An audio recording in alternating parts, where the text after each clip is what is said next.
Il était une fois, dans un petit village perdu au creux des montagnes, une jeune fille nommée Lila. Elle vivait avec sa grand-mère, une femme sage qui avait toujours des histoires fascinantes à raconter. Mais au-delà de ces contes merveilleux, Lila avait toujours senti qu'il y avait quelque chose de mystérieux, quelque chose d'inexpliqué, qui entourait sa vie.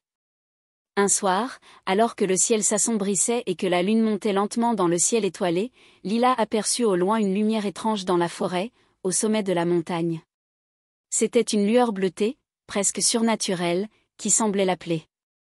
Intriguée, elle décida de s'aventurer seule dans la forêt, malgré les mises en garde de sa grand-mère qui lui avait toujours dit de ne jamais s'éloigner des sentiers battus. La forêt était dense, les arbres se tordaient comme des mains géantes, et le silence était lourd, interrompu seulement par le bruissement de ses pas. Mais plus elle avançait, plus la lumière se rapprochait, comme si elle guidait ses mouvements.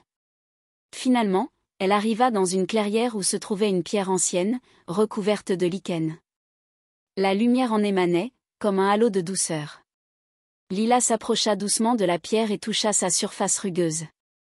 À l'instant où ses doigts frôlèrent le roc, une vague de chaleur la traversa. Un éclat de lumière l'enveloppa, et, soudain, elle se retrouva dans un autre lieu. La forêt avait disparu, remplacée par un vaste champ de fleurs étranges aux couleurs éclatantes. L'air était frais et parfumé, et le ciel, d'un bleu profond, semblait sans fin. Elle n'était plus seule.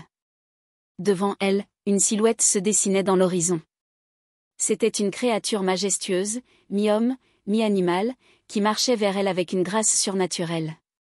Ses yeux, d'un vert intense, brillaient comme des émeraudes, et sa peau, couverte de tatouages lumineux, semblait vibrer avec une énergie ancienne. « Et tu es enfin arrivée », dit la créature d'une voix douce, mais puissante. « Je suis Élian, le gardien des étoiles. Tu as été choisie, Lila. Tu portes en toi la clé qui pourrait sauver ton monde. » Lila, abasourdie, ne comprenait pas bien ce qu'il voulait dire. « Sauver mon monde ? Je suis juste une fille ordinaire. Pourquoi moi ? » Élian sourit légèrement. « Parce que tu n'es pas ordinaire, Lila. Tu viens d'une lignée ancienne, une lignée de gardiens qui ont protégé l'équilibre entre les mondes. Mais l'équilibre est menacé, et seul le cœur pur peut restaurer ce qui a été brisé. » Lila sentit un frisson parcourir son échine. « Mais comment puis-je sauver quoi que ce soit ? Je ne sais même pas par où commencer. » Élian s'agenouilla devant elle et prit ses mains dans les siennes. « Et tu n'as pas besoin de tout savoir maintenant. L'essentiel est que tu as la capacité de voir au-delà des apparences, de comprendre les liens invisibles qui unissent tout. Le monde que tu connais est en train de se déchirer à cause d'une ancienne force qui cherche à prendre contrôle. Tu dois réveiller le pouvoir qui sommeille en toi. » Il leva la main, dans un éclat lumineux, la pierre sur laquelle Lila avait posé ses mains se matérialisa dans l'air, flottant devant eux. Voici la pierre des 5 essences. Elle détient la clé pour rétablir l'équilibre.